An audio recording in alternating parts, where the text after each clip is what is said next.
Buenos días, buenas tardes o buenas noches, depende el momento en que estés escuchando este video. Se me hace un placer agradecerles a todos por el inmenso apoyo que he recibido al transcurso de 2 semanas. Gracias por los comentarios positivos y los negativos, pues serán bien recibidos también. Sin nada más que decir, Dentro Cat capítulo 18, Ecos antes de la tormenta. La ciudad de Kuo había vuelto a la calma. Al menos, eso aparentaba. Pero bajo la superficie, entre las sombras que los dioses creían controlar, algo más grande se movía.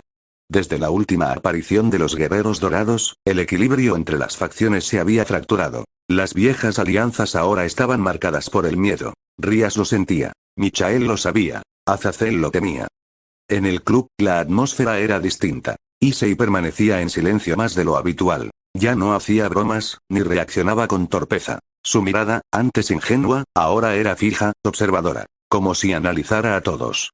Rías lo notaba. Koneko lo observaba con cautela. Kiba había comenzado a entrenar en secreto, por si algo salía mal. Las facciones lo sabían. Habían recibido informes. Gyoudo Issei, dijo Michael, en una reunión privada con los líderes. Su energía ha cambiado. Azazel, con su sonrisa cansada, respondió. No me sorprende.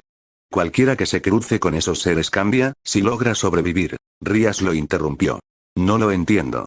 Ellos no son demonios, ni ángeles, ni caídos. Son humanos, completó Azazel. El silencio cayó sobre la mesa. Michael bajó la mirada. Si es así, entonces la humanidad ha alcanzado algo que ninguno de nosotros puede comprender. O algo que puede destruirnos, murmuró Rías. En las profundidades del mundo, donde el aire olía a metal y el tiempo parecía quieto, los custodes se reunían. Aurelio estaba al frente, observando los monitores psíquicos que mostraban patrones de energía. Cada símbolo representaba una entidad. Dragones, divinidades, seres que alguna vez dominaron los cielos.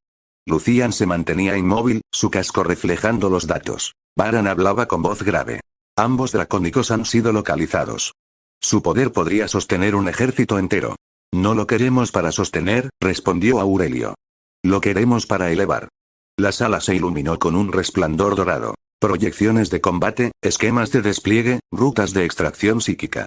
Eran planes, mapas de guerra. Todo cuidadosamente calculado. Severan, el más analítico, ajustó los parámetros. Si actuamos ahora, las 3 facciones responderán. Entonces que respondan, dijo Aurelio con calma.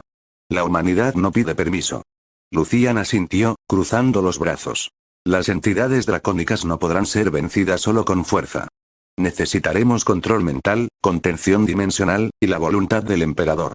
Ya lo sabemos. Aurelio giró hacia ellos. Pero lo haremos igual. Por un instante, un silencio reverente llenó el lugar. Todos sabían lo que eso significaba. Una guerra de conceptos, de existencia, de propósito. Lejos de allí, en Kioto, el santuario de los yokai observaba en sigilo. Masaka se encontraba de pie, mirando hacia el horizonte, con un manto de fuego suave danzando a su alrededor. Los informes que había recibido hablaban de energías humanas imposibles, de seres que no encajaban en ningún registro espiritual. ¿Estás segura de que son humanos?, preguntó uno de sus consejeros. Masaka entrecerró los ojos. No del todo. Pero el mundo tiembla cuando ellos caminan. ¿Intervendremos? Ella negó con la cabeza. Aún no. Quiero ver hacia dónde se inclina el equilibrio. Si esas criaturas buscan algo, el mundo entero debe decidir si se les enfrenta o se les sigue. En Kuo, el cielo comenzó a cubrirse de nubes oscuras. Las calles, antes tranquilas, se sentían distintas. Una presión silenciosa recorría el aire. Las facciones se preparaban. Los custodes avanzaban en su plan. Y en medio de todo, un chico con el alma de un dragón empezaba a perderse entre la lealtad y la duda. Issei, solo en su habitación, observaba sus manos. Recordaba las palabras del custodes. ¿El hombre no debe servir a demonios por primera vez? Se preguntó si había estado del lado correcto. En la distancia, Aurelio alzó la vista, como si hubiera escuchado el pensamiento del chico. El fuego se enciende. Lucian miró los cielos. Entonces que arda el mundo. La guerra aún no había comenzado. Pero todos sabían que el silencio que la precedía era demasiado perfecto. Demasiado tenso. Demasiado humano. Fin del capítulo 18, Ecos antes de la tormenta. Bro, este capítulo deja el tablero listo. Las facciones ya están en modo de observación y desconfianza.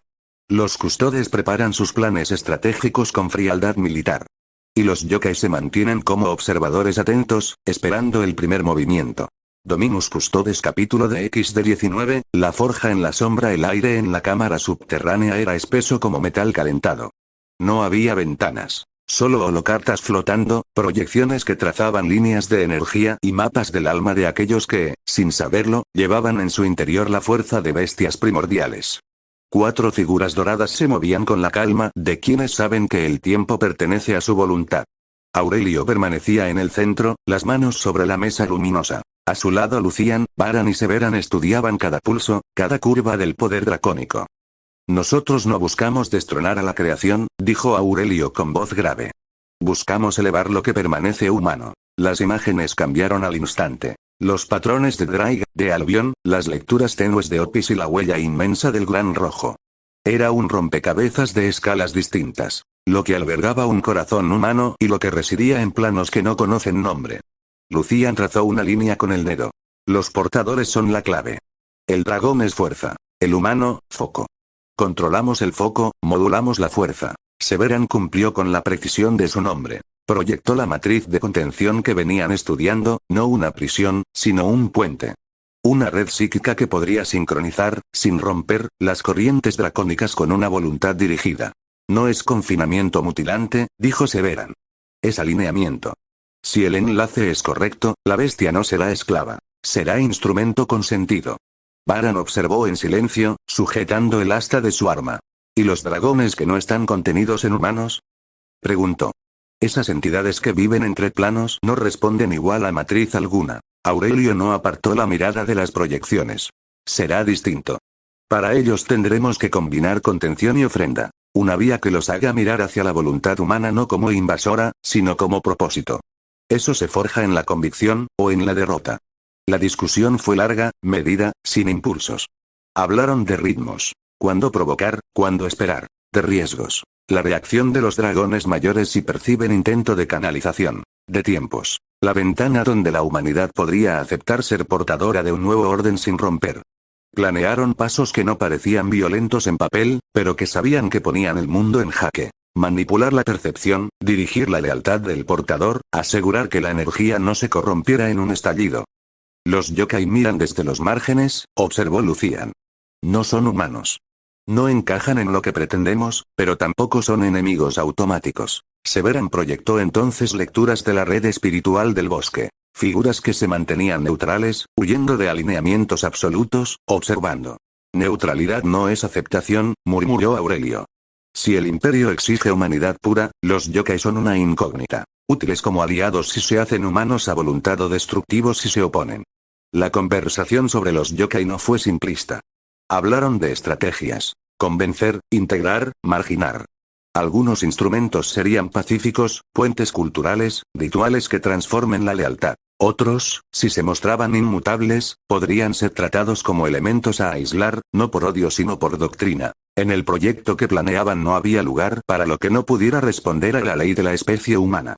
Esa idea no fue celebrada con júbilo. Fue asentida con la frialdad de quien acepta un costo necesario.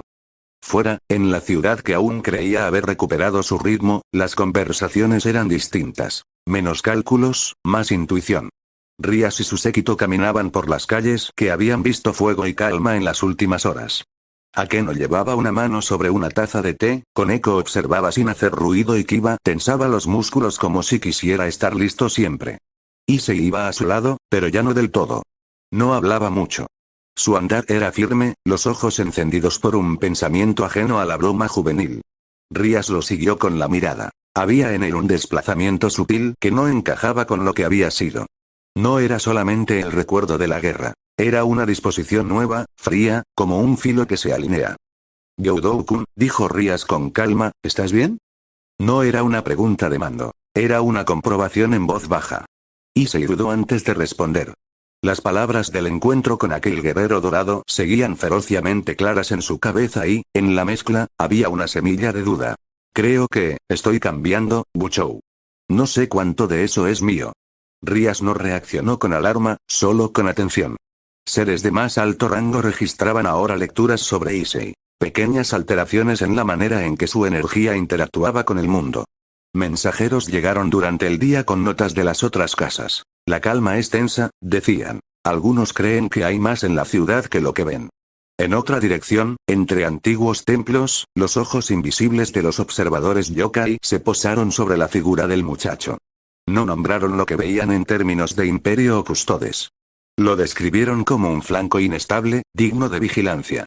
Masaka, desde su santuario, no habló de ejércitos humanos ni de guerreros dorados. Analizó, en cambio, la señal. ¿Esta fuerza favorecerá el equilibrio o lo romperá? Su respuesta fue prudente. Por ahora, mirar. No participar. El séquito de Rías no actuó con paranoia, pero sí con cuidado ampliado. Esa misma tarde, en un salón pequeño, Koneko y Kiba se sentaron frente a Issei, mirándolo con seriedad. No fue interrogar con aspereza. Fue preguntar para cuidar.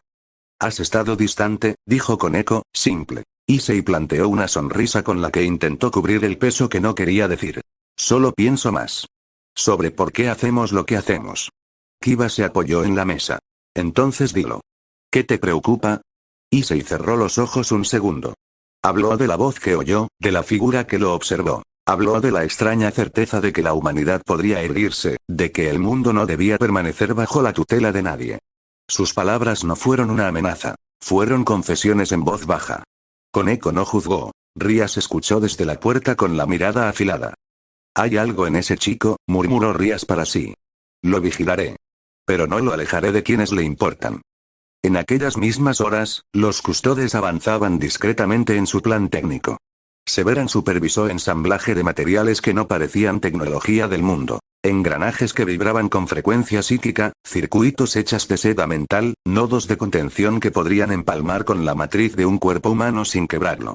Lucian y Baran mejoraron los protocolos de interacción. Cómo acercarse sin quebrar la voluntad, cómo proponer un sentido de propósito que no sonara a coacción, cómo preparar escenarios donde la aceptación pareciera elección y no imposición. «Lo que buscamos no es un ejército sin sentido», dijo Lucian una noche. «Es la reinversión de la voluntad en algo digno. Si el portador siente que su poder sirve a la humanidad, lo entregará sin romperse». Baran meditó, mordiendo la idea. «Ese sí es grande. Si fallamos, todo explota».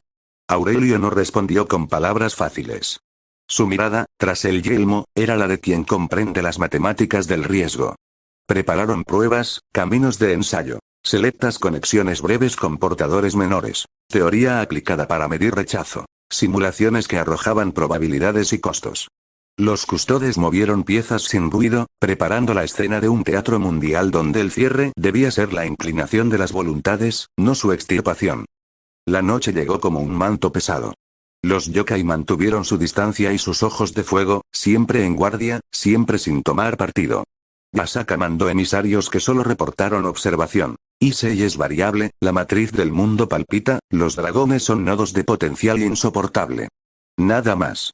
En la bóveda subterránea, Aurelio miró a los suyos y habló por última vez antes de cerrar la sesión. «Vamos a ofrecer una opción que solo los fuertes podrán tomar. El camino de la humanización. Si la elección existe, la legitimidad del imperio será indiscutible. Si la niegan, seremos la alternativa que el mundo recordará». Nadie celebró. No hubo júbilo. Solo la conciencia de lo que venía. Sabían que la vigilancia sobre Issei sería más estrecha. El chico era ahora una variable que podía inclinar la balanza. Y sabían también algo más, doloroso y claro. Si los yokai no respondían, el proyecto requeriría decisiones que no se tomarían con dudas. La ciudad dormía. Las facciones pulían estrategias. Los observadores no hablaban de imperios, y el joven que llevaba fuego en el pecho apenas notaba cómo la red se estrechaba, como si el mundo, paciente, hubiera decidido por fin actuar. Capítulo 20, la voz en la red. La cámara en la que trabajaban los custodes no tenía nombre. No era templo, ni laboratorio, ni prisión. Era todo eso a la vez. Piedra humana tallada en patrones geométricos perfectos, cruzada por líneas de luz que se movían como respiraciones controladas. En el centro, un círculo de contención hecho de metal oscuro y runas psíquicas trazadas con mano de precisión milimétrica.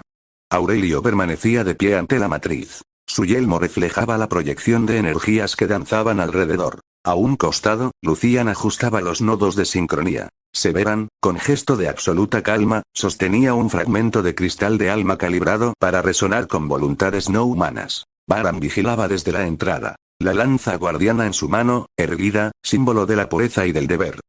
Primera fase, anunció Lucian. Su voz no era grito ni orden, sino certeza. Trajeron al primer sujeto. Un demonio intermedio, no de los poderosos, pero sí lo bastante sensible a la energía. Había sido capturado días atrás en una emboscada silenciosa, sin sangre, sin ruido. Sus ojos mostraban más desconcierto que miedo. No entendía quiénes eran esos hombres dorados ni por qué no sentía su propia magia dentro de esa cámara. La red de energía del imperio bloqueaba toda distorsión sobrenatural del mundo local. Que comience, dijo Aurelio. Lucian activó la red. Líneas de luz ascendieron desde el suelo, cruzando la figura del demonio. No había dolor, pero sí una vibración inmensa, un peso mental que lo doblaba. Las proyecciones flotantes mostraron reacciones psíquicas estables al principio, luego una desviación mínima. Un intento del sujeto por resistir. Severan habló, su tono tranquilo. No lucha contra el dolor, sino contra el propósito. Su estructura energética no entiende el concepto de obedecer sin fe. Lucian ajustó los pulsos. Entonces daremos fe en forma de orden. La red cambió de color. El demonio respiró agitadamente, sus ojos tornándose en reflejos de la luz dorada que lo atravesaba. Por unos instantes, su mente se alineó. Su energía seguía un ritmo impuesto, no robado, sino moldeado. Aurelio observó los patrones. Las ondas se suavizaban, la inestabilidad se reducía. Era un resultado imperfecto, pero prometedor. Se puede hacer, dijo finalmente. No por dominación, sino por sincronía. Baran inclinó la cabeza. Entonces el riesgo no está en el método, sino en la escala. Apagaron la red. El demonio cayó de rodillas, inconsciente, pero vivo. No había sangre, ni heridas, solo silencio. Horas después, el segundo sujeto. Un ángel caído. Capturado con el mismo procedimiento. Su presencia era distinta. Luz deformada, pureza quebrada, un ser que todavía creía conocer la estructura del universo. Cuando entró en la cámara, levantó la mirada hacia los custodes con un rastro de orgullo. No sois de este cielo, dijo con voz firme. Aurelio no respondió. El experimento comenzó sin palabra alguna. Esta vez, la red titiló con más intensidad. La energía del ángel caído era más estable que la del demonio, pero también más volátil en el momento de alterarse. Resonaba con un eco de divinidad rota que hacía temblar las paredes. Lucian observó los indicadores. Reacción superior, rechazo controlable. Severan calibró la frecuencia. Su estructura sigue siendo fe, pero fe invertida. Si logramos que su creencia se pliegue a una causa más alta, el enlace será permanente. Durante largos minutos, todo fue concentración pura. El ángel caído resistió, no con violencia, sino con convicción. Sus alas vibraban con energía inestable, pero la red del imperio era más antigua que su entendimiento. Una arquitectura de propósito que no conocía duda. Finalmente, la vibración cesó. El cuerpo quedó suspendido en equilibrio, su mente resonando con el flujo dorado. La sincronía se completó. El sujeto, ahora estable, bajó la mirada y murmuró con voz lejana. Siento, orden. Lucian apagó la red, con una media sonrisa apenas perceptible. El prototipo funciona. La mente se puede alinear sin quebrar. Aurelio observó al ángel caído, inconsciente pero sereno. Es el principio de algo que el imperio puede usar. No para destruir, sino para dirigir.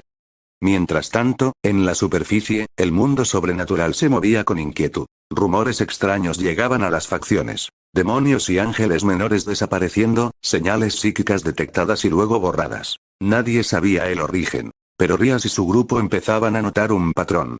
En la base del Gremori, Kiba revisaba un informe y fruncía el ceño. No son ataques. Son capturas silenciosas. Algo o alguien se los lleva sin dejar rastro. Akeno asintió, cruzando los brazos. Y cada vez que sucede, la energía del entorno cambia. Se siente, más pura, más pesada. Rías escuchó sin decir palabra. Sabía que algo los observaba desde hacía tiempo, y el cambio en Issei era prueba suficiente de que el mundo ya no seguía las mismas reglas. Miró por la ventana. El cielo estaba demasiado quieto. En un nivel más profundo, los custodes analizaban los resultados. Severan registró los datos, Lucian codificó las frecuencias y Baran permaneció en silencio, como guardián de la pureza de la misión. Aurelio se acercó al centro de la cámara y observó los restos de la red aún encendida. El camino está abierto, dijo. Ahora sabemos que se puede canalizar la voluntad de lo no humano. Lucian lo miró. ¿Y los dragones? Ellos serán el último ensayo, respondió Aurelio. Su poder es demasiado vasto para fallar sin consecuencias. Prepararemos el protocolo final.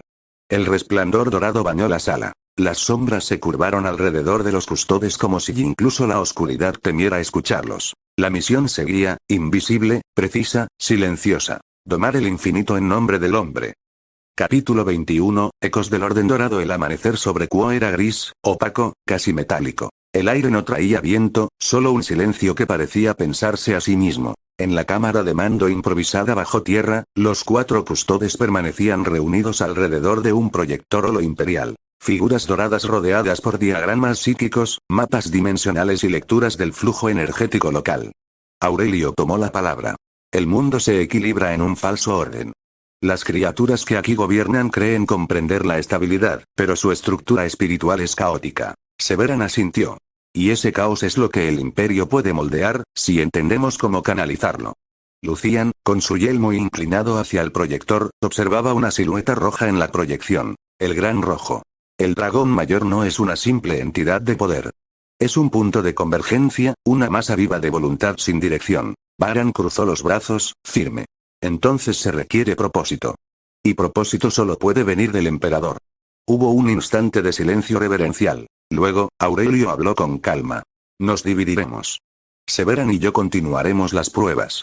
Lucian, tú observarás al joven que portó la energía del dragón. Comprueba si su conexión puede servirnos. Y yo, intervino Baran, iré al territorio que llaman Kioto. Esos seres yokais se asemejan demasiado a mutaciones humanas. Saber si pueden servir o deben ser purgados es necesario. Aurelio asintió lentamente. Entonces que el oro del imperio se extienda, sin ruido, pero con propósito. Lucian, la conversación con el portador del dragón el Custodes caminaba sin prisa por las calles de Kuo. Su armadura estaba cubierta por un manto opaco que distorsionaba la vista y la percepción. Los humanos comunes no podían enfocarlo por completo. Sin embargo, Issei sí lo vio. El joven se detuvo en seco al sentir aquella presión, no hostil, pero imposible de ignorar. El aire se hizo pesado, y un eco resonó en su cabeza, un eco que no venía del exterior. Veo que sigues respirando, portador del alma roja, dijo Lucian con voz baja, modulada por el yelmo. Issei giró, sorprendido, y lo reconoció. Tú, Lucian, ¿verdad? El del grupo dorado. El Custodes asintió. Correcto. He venido a observar tu estabilidad. Las frecuencias energéticas que desprendes han cambiado desde tu último enfrentamiento. Issei rascó la nuca, incómodo. ¿Te refieres a eso que pasó hace unos días? No sé, desde que vi a tus compañeros, algo se siente raro. Es como si dentro de mí hubiera una segunda respiración. Lucian lo miró fijamente. No es anormal. Has sido tocado por voluntades que no pertenecen a este plano. Tu alma está en un punto de inflexión. Si no aprendes a controlarla, podría desintegrarse, o evolucionar. Issei tragó saliva. ¿Evolucionar en qué? Eso dependerá de tu voluntad. El emperador enseña que el poder sin propósito solo sirve al vacío. Issei se cruzó de brazos. Ustedes siempre hablan del emperador. Nunca lo explican. ¿Es un dios, o un líder? Lucian respondió con serenidad. Es ambos. Es el vértice del orden humano, la mente que sostiene la especie a través del tiempo y del vacío. Cada Custodes existe solo para protegerlo. Entonces, ¿por qué están aquí? Preguntó Issei. Este no es su mundo. Lucian caminó unos pasos más allá, mirando el cielo. Porque incluso los mundos olvidados deben decidir a quién servir.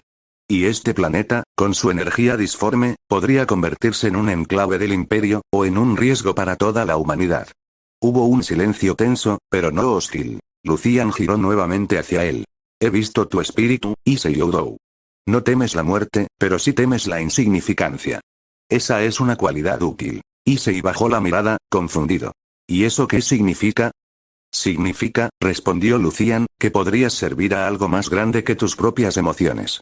La conversación se prolongó más de una hora. Hablaron del poder, del sacrificio, del equilibrio entre el deber y el deseo. Lucian no intentaba reclutarlo, solo entenderlo. Y cuando finalmente se alejó, Issei quedó con una sensación extraña. Como si hubiera sido observado por alguien que ya conocía el final de su historia.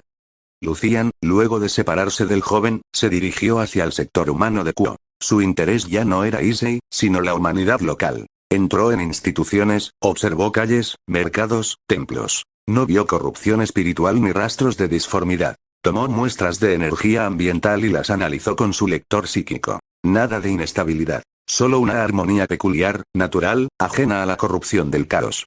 Lucian grabó en su informe. Los humanos de este planeta poseen una resonancia única. Su estructura energética no puede ser penetrada por la disformidad. Es un tipo distinto de humanidad. Quizás, una semilla pura. Baran, el emisario del imperio en Kioto. Mientras tanto, Baran atravesaba los bosques que rodeaban Kioto. Su silueta dorada reflejaba la luz de la luna como si fuera fuego sagrado. Los yokais lo habían notado mucho antes de que llegara al templo principal. Decenas de presencias invisibles lo rodeaban, observando.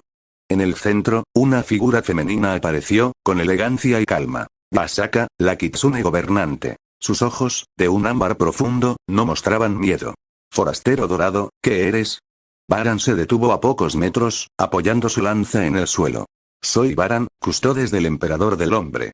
No conozco ese nombre, respondió Yasaka. Pero tu energía no pertenece a este mundo. Y, sin embargo, ahora forma parte de él. Yasaka lo miró con cautela. ¿A qué has venido? Baran habló con tono solemne, sin amenaza, pero con una autoridad que llenó el aire. A ofrecer una elección. El imperio no acepta mutaciones sin propósito. Si tus gentes pueden servir al orden humano, se les concederá lugar. Si no, serán purgados como desviaciones. Las auras de los yokais circundantes se tensaron. Masaka dio un paso al frente. Tus palabras son graves, guerrero dorado. Nosotros no servimos a dioses ni imperios. Baran la observó sin moverse. Entonces, quizás debas decidir pronto. Porque el orden se acerca, y cuando lo haga, no preguntará dos veces. Hubo un silencio largo, pesado, lleno de respeto y amenaza al mismo tiempo. Masaka, sin perder la compostura, inclinó levemente la cabeza. Escucharé. Pero no prometo obedecer. Baran asintió. Entonces aún hay esperanza. En el centro de mando, días después, los informes comenzaron a llegar. Lucían sobre los humanos. Baran sobre los yokais. Aurelio y Severan sobre los dragones. 4 caminos distintos, un mismo propósito. El imperio avanzaba sin guerra, pero con intención. Y el mundo de DXD comenzaba a sentir el peso dorado de una voluntad que nunca pide permiso. Capítulo 22, el juramento del zorro blanco. La cámara subterránea del destacamento dorado vibraba con energía psíquica tenue. El aire olía a hierro, incienso y promesa de fuego. Aurelio, Severan y Lucian aguardaban en silencio frente al trono táctico improvisado. Sobre la superficie de adamantio proyectado, flotaban símbolos holográficos del planeta. Regiones humanas, enclaves demoníacos, zonas de energía sobrenatural. Un brillo dorado rasgó el aire. Baran emergió del campo de teletransporte, aún cubierto por el polvo espiritual de Kioto. Su armadura tenía leves marcas de energía, nada físico, solo huellas de una tensión invisible. Avanzó sin pronunciar palabra y se arrodilló frente a Aurelio. Misión cumplida, dijo con su voz grave, resonante. Lucian dio un paso al frente, su yelmo brillando apenas. Habla, hermano. Queremos saber si esa ciudad de espíritus eligió la sumisión o la obstinación. Baran alzó la cabeza lentamente. Kioto se divide. La líder, Masaka, ha comprendido el peso del imperio, aunque su orgullo aún la mantiene indecisa. Los suyos, los llamados yokais, han sentido nuestra voluntad. Algunos desean unirse. Otros, murmuran sobre rebelión. Aurelio cerró los ojos un instante, como calculando posibilidades. El orden avanza, aunque no todos lo comprendan.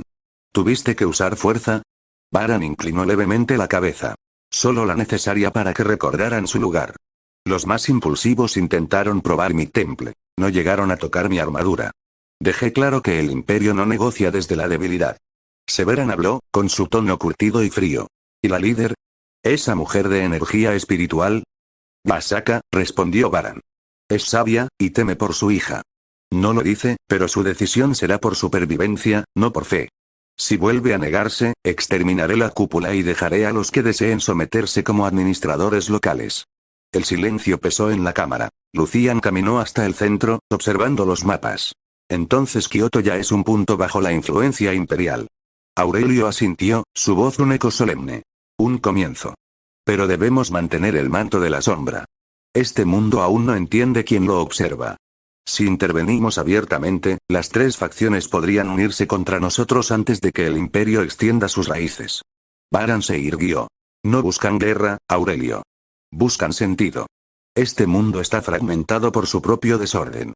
Cuando entiendan que el imperio no destruye, sino que perfecciona, vendrán por voluntad.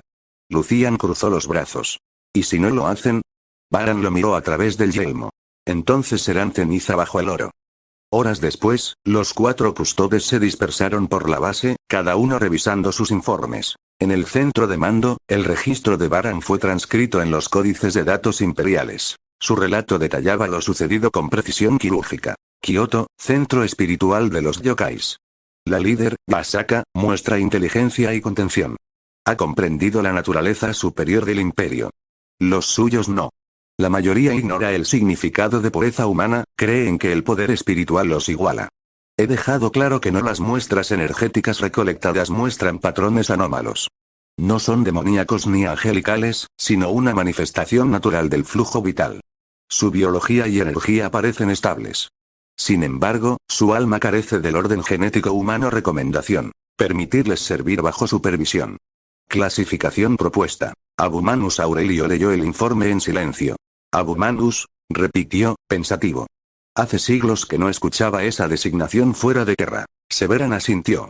Si pueden servir, son útiles. Si no, son desperdicio.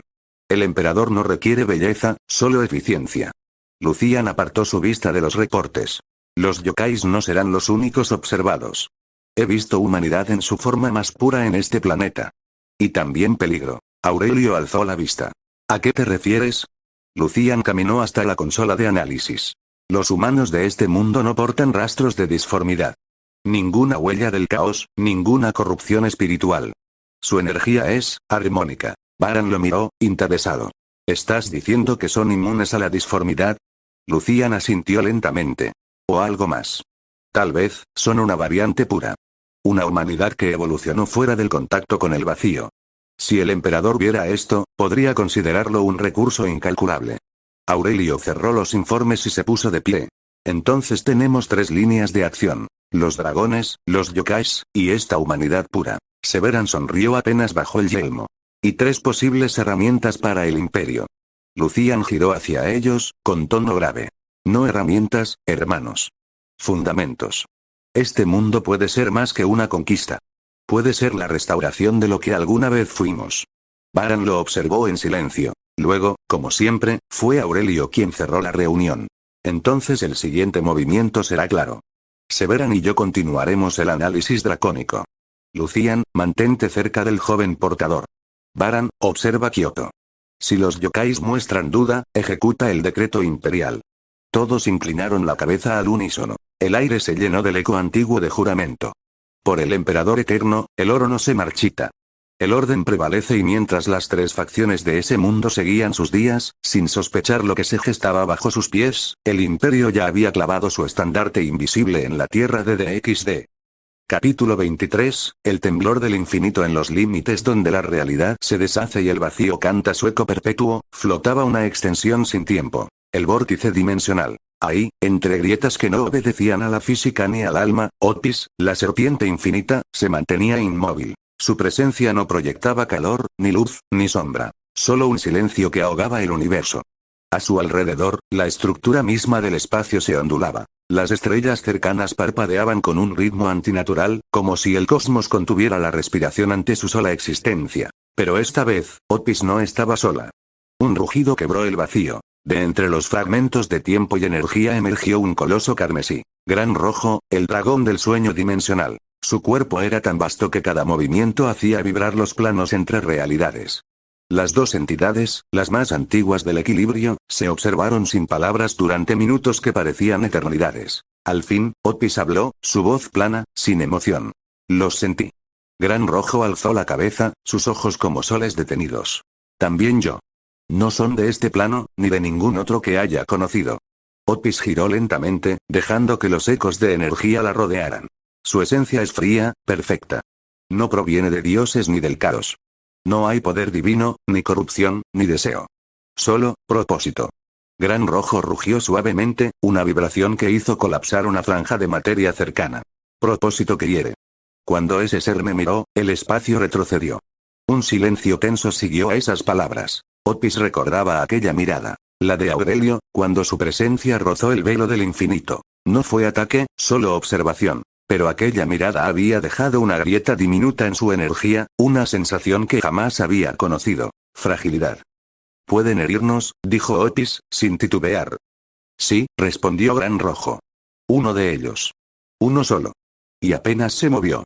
La serpiente infinita cerró los ojos. El equilibrio de este mundo fue roto.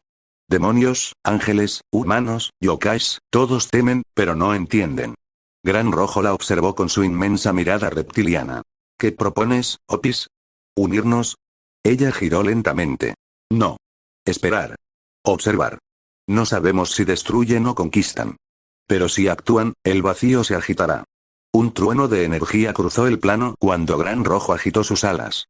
Esperar no es mi naturaleza. La mía tampoco, replicó Otis, sin emoción aparente. Pero si los enfrentamos sin comprender, caeremos. El dragón del sueño guardó silencio, su mente viajando por los fragmentos del multiverso. Recordaba la sensación de aquel instante. Un golpe que no venía del alma ni del fuego, sino de la voluntad pura. Los humanos que había conocido eran débiles, ruidosos, efímeros. Pero esos dorados, eran otra cosa. No hay destino en ellos, murmuró Gran Rojo. No se les puede leer el alma. No hay principio ni fin en su flujo. Son como el acero sin sombra. Otis asintió apenas. Por eso son peligrosos. No son parte del ciclo. Son el vacío que camina. En otro plano, más cercano a la Tierra, dos presencias observaban las fluctuaciones dimensionales. Aurelio y Severan, ocultos en un observatorio de energía psíquica construido con tecnología imperial. Desde su punto de visión, veían los patrones del infinito alterarse. Se mueven, dijo Severan, analizando las lecturas. Los dragones saben que los vigilamos. Aurelio, con su yelmo dorado iluminado por el resplandor de los instrumentos, respondió con calma. Es inevitable. Los seres de su magnitud no pueden ignorar la mirada del imperio. ¿Y si deciden atacar primero? Preguntó Severan. Aurelio se quedó en silencio unos segundos, como si escuchara voces invisibles. Finalmente habló. Entonces aprenderán lo que significa la voluntad del hombre. La red de observación vibró cuando Otis y Gran Rojo intercambiaron otra descarga de energía. No era combate, pero el poder de ambos distorsionó la atmósfera del multiverso. Las alarmas tácticas del puesto imperial se activaron con un murmullo bajo. Severan observó los registros. Si deciden actuar juntos, incluso el emperador necesitaría tiempo para asegurar este plano. Aurelio respondió sin dudar. Entonces no dejaremos que actúen juntos. Severan lo miró. ¿Qué propones? Dividirlos, dijo Aurelio, su voz fría como el metal. El emperador siempre enseñó que el orden no se impone con fuerza, sino con control. Si controlamos su propósito, controlaremos su poder. De vuelta en el vórtice, Otis abrió los ojos. Nos observan. Gran Rojo rugió bajo. Lo sé. Y planean. Otis giró su mirada hacia un punto donde no había nada, pero sabía que alguien estaba ahí, al otro lado de la cortina de realidades. Sus labios se movieron apenas, y su voz recorrió dimensiones. Si buscan comprendernos, que sepan que el infinito no se inclina. En la base, Aurelio sintió un pulso en el aire, como una voz sin origen. Severan lo notó también, su lanza vibrando un instante. ¿Qué fue eso? Aurelio no respondió enseguida. Miró los instrumentos y habló finalmente, en un tono que mezclaba respeto y desafío. El infinito nos ha respondido. Ambos custodes permanecieron inmóviles, observando el mapa energético que latía con tonos imposibles. Por primera vez, incluso los guardianes del emperador sintieron la magnitud de su empresa. No estaban cazando dioses, estaban desafiando la misma estructura de la creación. Y en algún lugar del espacio fractal, dos dragones observaban en silencio. Esperando el momento en que el oro cruzara su cielo. Capítulo 24, el aire antes del trueno. El cielo sobre Kuo se tornó gris. No era tormenta ni humo, sino algo más denso, más profundo. Una presión silenciosa que hacía vibrar el alma. Lucian caminaba entre los árboles del bosque oriental, su armadura dorada apagada para no atraer miradas. Sus sensores psíquicos registraban fluctuaciones en cada molécula del aire. Era como si la realidad misma intentara adaptarse a algo que no comprendía. Issei, a unos metros, se detuvo. Su mirada estaba fija en el horizonte, su respiración entrecortada. Lucian, ¿lo sientes? El custodes giró apenas su casco. Sí. No es energía mágica, ni demoníaca, ni celestial. Es presión existencial. Issei apretó el puño. El gauntlet rojo de Drake parpadeó con luz irregular. Dentro de su mente, la voz del dragón retumbó como un trueno contenido. Drake. Él está despierto, el dragón del sueño se ha movido. Issei. El gran rojo. Drake. Sí, y no solo él. La serpiente también. Ambos se observan. El mundo tiembla entre sus respiraciones. Lucian giró lentamente, observando los árboles que se doblaban aunque no soplara viento. Su visor mostraba lecturas imposibles. Densidad psíquica, corrientes gravitatorias que no provenían del suelo. Por un instante, el suelo tembló. El aire se quebró como un espejo, y por una fracción de segundo, vio un ojo tan vasto como el cielo mismo observándolo. Luego, silencio. Lucian exhaló lentamente, su voz modulada y firme. Los dragones han decidido moverse. Issei tragó saliva, mirando el cielo. ¿Eso fue, su mirada? Fue una advertencia, respondió Lucian.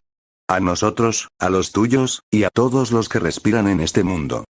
En el cuartel general de los Ángeles Caídos, Azazel miraba las lecturas energéticas proyectadas en una decena de pantallas. Su cigarrillo se había consumido sin que notara el humo. Las líneas del espectro fluctuaban con patrones que ninguna tecnología mágica podía descifrar.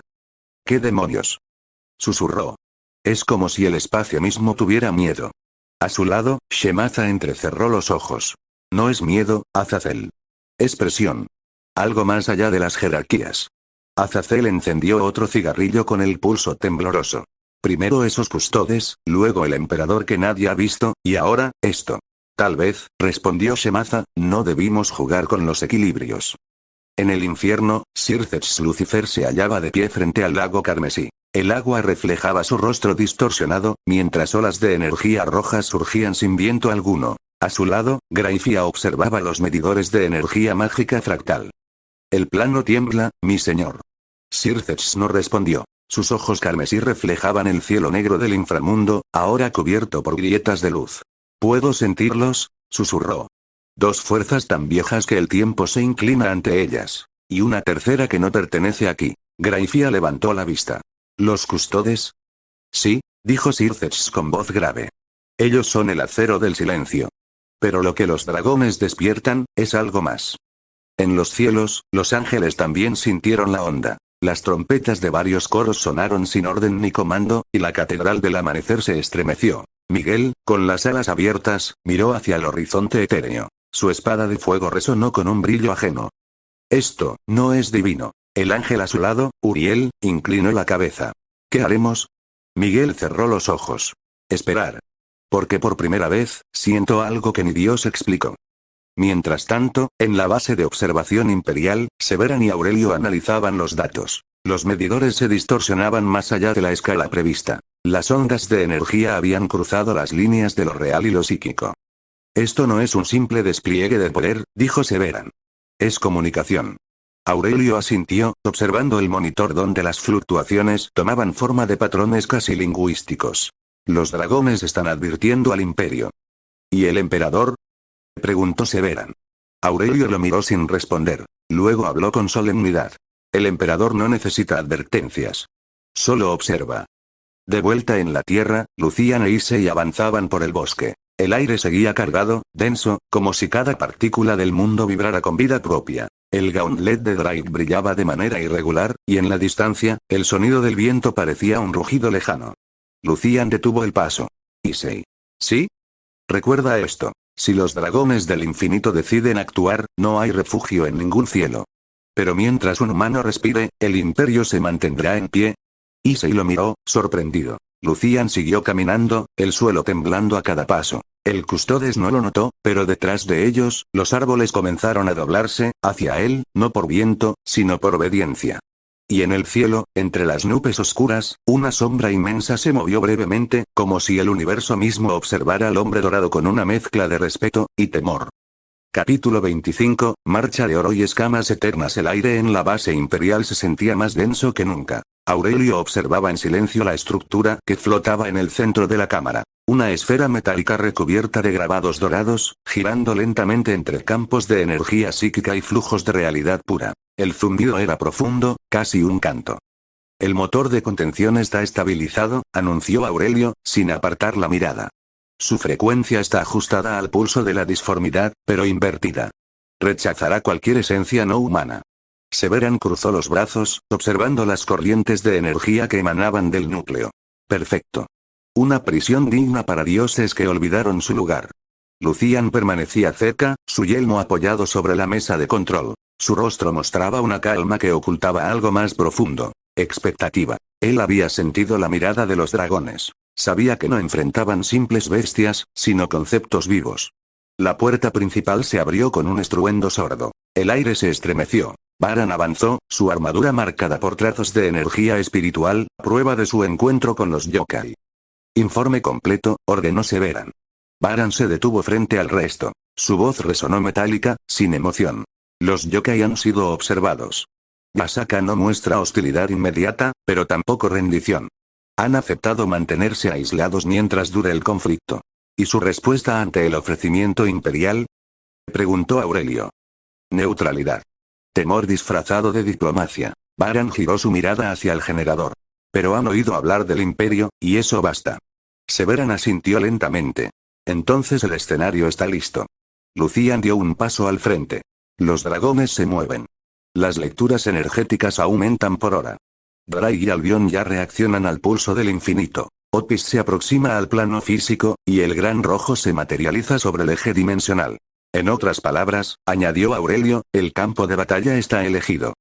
En la superficie, sobre un valle montañoso de cielo fracturado, la realidad se retorcía. Nubes negras formaban remolinos sobre una grieta del espacio que palpitaba como una herida abierta. De ella surgía un rugido sin sonido, un eco que hacía vibrar el alma de toda criatura consciente. Lucian miró hacia el horizonte, su yelmo activado. El visor mostraba formas imposibles. Fragmentos de espacio curvado, energía viva en forma de serpiente. Ahí están, murmuró. Y entonces lo vieron. Una sombra azul y roja cruzó los cielos, desgarrando la atmósfera. El gran rojo, el dragón del sueño, el ser absoluto del plano dimensional, emergía de su reino con un rugido que quebraba montañas. A su lado, envuelta en energía oscura, flotaba una figura de cabello negro y ojos sin fin. Otis, la serpiente del infinito. El aire se congeló. Ni la disformidad podía mantener su forma ante tal choque. Severan clavó su lanza en el suelo. Objetivos visualizados. Fase 1. Contención. Aurelio activó el generador. El núcleo dorado se elevó, proyectando columnas de luz hacia el cielo. Los símbolos imperiales se expandieron como alas, formando una jaula luminosa que cubría el horizonte. Los dragones miraron hacia abajo. No con furia. Con curiosidad. Como dioses que ven a un insecto, que no retrocede. Lucian dio un paso adelante, alzando su lanza. Su voz resonó en el canal interno del equipo. Recordad lo que somos. Severan levantó su escudo. Hijos del emperador. Aurelio apuntó el núcleo. La humanidad observa. Varan giró su lanza de guardia. Entonces, que el universo recuerde su dueño. El suelo tembló. El gran rojo rugió, y las montañas se partieron. Otis extendió la mano, y el vacío mismo obedeció. El aire se volvió dorado y negro al mismo tiempo. Y cuando las dos fuerzas colisionaron, la voluntad de los dragones eternos y la fe inquebrantable de la humanidad encarnada en los custodes, el mundo dejó de girar por un segundo. La guerra entre lo infinito y lo perfecto acababa de comenzar.